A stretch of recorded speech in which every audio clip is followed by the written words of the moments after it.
నమస్కారం అండి. ఈరోజు మనం చెప్పుకునే కథ ఎత్తుకు పై ఎత్తు. మరాళ దేశపు రాజైన శత్రుఘ్నుడు తన తండ్రి అనంతరం రాజ్యాన్ని చేపట్టినా ఇంకా పెళ్లాడలేదు. అనేక మంది రాజులు తమ కుమార్తెలను అతనికివ్వటానికి సిద్ధపడ్డారు. కానీ వారిలో ఒక్కతి కూడా అతనికి నచ్చలేదు. శత్రుఘ్నుడు పెళ్లాడనందుకు అతని మిత్రులు, బంధువులు, పరివారము చాలా బెంగపడ్డారు.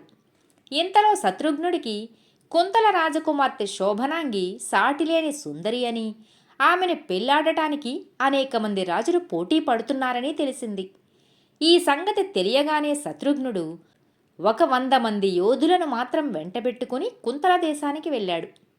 అతను తన యోధులతో సహా రాజధాని పరిసరాలలో ఉండే అరణ్యంలో విడిది చేసి సామాన్య వేషంలో నగరంలోకి వెళ్ళి రాజోద్యానంలో శోభనాంగిని చూసి ఆమెను పెళ్లాడాలని నిశ్చయించుకున్నాడు.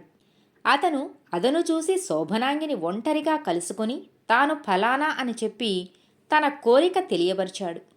శోభనాంగి అతనితో, నేను చాలా కాలం క్రితమే మిమ్మల్ని గురించి విని మనస్సులో వరించాను. కానీ ఎంతకాలం చూసినా మీరు నన్ను పెళ్లాడాలని కోరిక ఉన్నట్లు మా తండ్రి గారికి కబురైనా చెయ్యలేదు.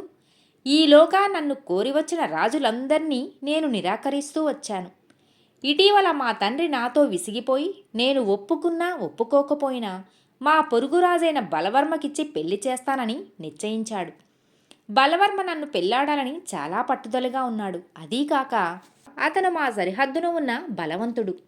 తొందరపడవద్దని 1 ఏడాది గడువియ్యమని నేను మా తండ్రి గారిని కోరాను. ఆయన సరేనన్నారు. నేను కోరిన గడువు తీరేలోగానే మీరు వచ్చారు. ఇంకా ఆలస్యం చెయ్యక మీరు మా తండ్రిని అడగండి. ఆయన నన్ను అడిగినప్పుడు మిమ్మల్ని పెళ్లాడటానికి సిద్ధంగా ఉన్నట్లు నేను చెబుతాను అంది.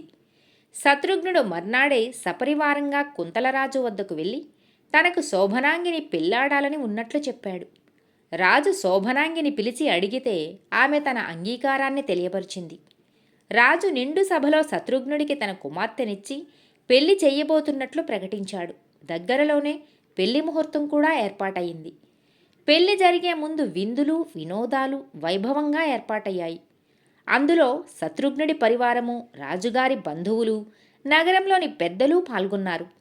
ఉన్నతాసనాల మీద రాజుగారు, కాబోయే దంపతులు కూర్చున్నారు. అందరూ వినోదాలలో తన్మయులై ఉన్న తరుణంలో ఒక యువకుడు పరిగెత్తుకుంటూ వచ్చి శత్రుఘ్నుని ఉద్దేశించి, ప్రభూ, ఒక్క మనవి అన్నాడు. అందరికన్నా హెచ్చు ఉత్సాహంలో ఉన్న శత్రుఘ్నుడు, ఏం కావాలో కోరుకో అన్నాడా యువకుడితో. రాజకుమార్తె శోభనాంగిని ఈ విందు వినోదాలను నాకిచ్చేయండి, ఆడి తప్పవద్దు అన్నాడా యువకుడు. శత్రుఘ్నుడు కొయ్యబారిపోయాడు. అతనికి నోటమాట రాలేదు. ఆ వచ్చినవాడు బలవర్మ. అతన్ని శోభనాంగి గుర్తించింది. కానీ శత్రుఘ్నుడు మాట దాటకుండా ఆపలేకపోయింది. ఇప్పుడు ఆమె శత్రుఘ్నుడికి రహస్యంగా విషయమంతా చెప్పి ఏమనాలో బోధించింది. బలవర్మ అందరికీ వినపడేలాగా గొంతెత్తి, ఏం మాట్లాడతారు, ఆడి తప్పుతానని చెప్పేయండి అన్నాడు వెటకారంగా. శత్రుఘ్నుడి లోపల శోభనాంగి సలహాను విన్నాడు. అతను బలవర్మతో, శోభనాంగి నాకు భార్యగా ప్రధానమై ఉన్నది కనుక ఆమెను నీకిచ్చే అధికారం నాకున్నది. కానీ ఈ విందు వినోదాలు నావి కావు, వాటిని నీకిచ్చే హక్కు నాకు మాత్రం లేదు అన్నాడు. శోభనాంగి తన తండ్రి చేత బలవర్మతో, వచ్చే సంవత్సరం ఇదే రోజుకు మీరు వచ్చినట్టయితే మీకు మా అమ్మాయికి పెళ్లి ఏర్పాటు చేసి విందు వినోదాలు ఏర్పాటు చేస్తాం అని చెప్పించింది తండ్రితో. శత్రుఘ్నుడి పెళ్లి రద్దయిపోయింది. అతను శోభనాంగితోనూ ఆమె తండ్రితోనూ ముందు జరగవలసిన దాన్ని గురించి సంప్రదించి పరివారంతో సహా వెళ్ళిపోయాడు. ఏడాది గడిచింది. శోభనాంగికి బలవర్మకు పెళ్లి జరగవలసిన రోజు రానే వచ్చింది. ఆ పెళ్లి సందర్భంలో జరిగిన విందు వినోదాలకు శత్రుఘ్నుడు తన 100 గురుయోధులతోనూ హాజరయ్యాడు. అయితే వాళ్ళంతా మారువేషాలలో ఉన్నారు. శత్రుఘ్నుడు చింకిబట్టలు ధరించి ముసలివేషం వేసుకుని దూరాన బిచ్చగాళ్ల మధ్య నిలబడి ఉన్నాడు. అతని చేతిలో ఒక చిన్న సంచి ఉన్నది. వినోదాలు పూర్తి అయి విందు ప్రారంభం కానున్న సమయంలో అతను బలవర్మను సమీపించి, ప్రభూ, ఒక్క మనవి అన్నాడు. నా పరివారాన్ని, నాకు కాబోయే భార్యను తప్ప ఏమడిగినా ఇస్తాను అన్నాడు బలవర్మ ధీమాగా. మా పేదవాళ్లకు అవన్నీ ఎందుకు దొరా, ఈ సంచి నిండా తిండి నింపించండి, పేదవాళ్ళం పంచుకుని తింటాం అన్నాడు శత్రుఘ్నుడు. బలవర్మ తన సేవకులను పిలిచి ఈ ముసలివాడి సంచి నిండా ఆహార పదార్థాలు నింపించండి అన్నాడు. శత్రుఘ్నుడు తెచ్చినది మడత సంచి. అది చూడటానికి మూరెడెత్తే ఉన్నట్టున్నది గాని మడతలు విప్పుకుంటూ పోతే 2 నిలువుల లోతుంటుంది. నౌకర్లు ఆహార పదార్థాలు తెచ్చి సంచిలో పోస్తున్న కొద్దీ శత్రుఘ్నుడు దాని ఒక్కొక్క మడతే విప్పి ఇంకా ఖాళీ ఉన్నట్టు చూపుతున్నాడు. అతను ఆ సంచిని నడుమెత్తు విప్పేసరికే బలవర్మ కంగారు పడ్డాడు. అది నిండితే ఇంక అతిథులకు ఏమీ తినటానికి మిగిలేటట్టు కనిపించట్లేదు. బలవర్మ కంగారు చూసి శత్రుఘ్నుడు, దొరా, తమరు అన్నమాట నిలబెట్టుకోవాలని నేను పట్టుబట్టను. తమరి సంచిలో వేసిన పదార్థాలన్నీ కలియదొక్కి ఇంక చాలు సంచి నిండింది అన్నారంటే నేను తృప్తి పడతాను అన్నాడు శత్రుఘ్నుడు.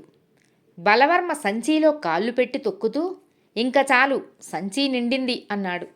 ఆ క్షణంలోనే శత్రుఘ్నుడు సంచి మడతలు పూర్తిగా విప్పి బలవర్మను అందులో బంధించి మూతి బిగించాడు.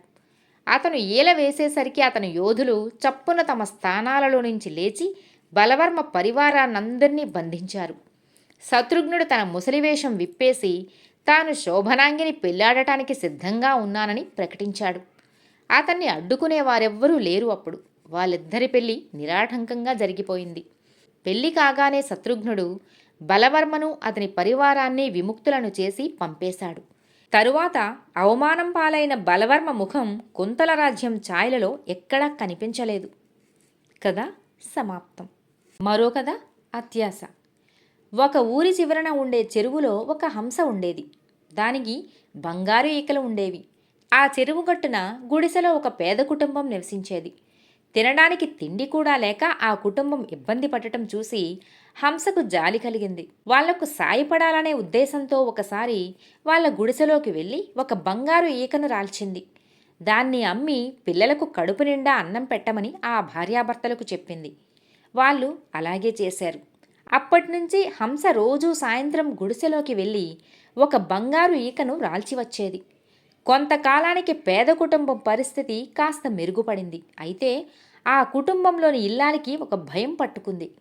ఇప్పటి వరకు బాగానే గడిచింది. ముందు ముందు హంస రాకపోతే తమ పరిస్థితి ఏంటి అని ఆలోచించి ఆ ఇల్లాలి ఒక పథకం పన్నింది.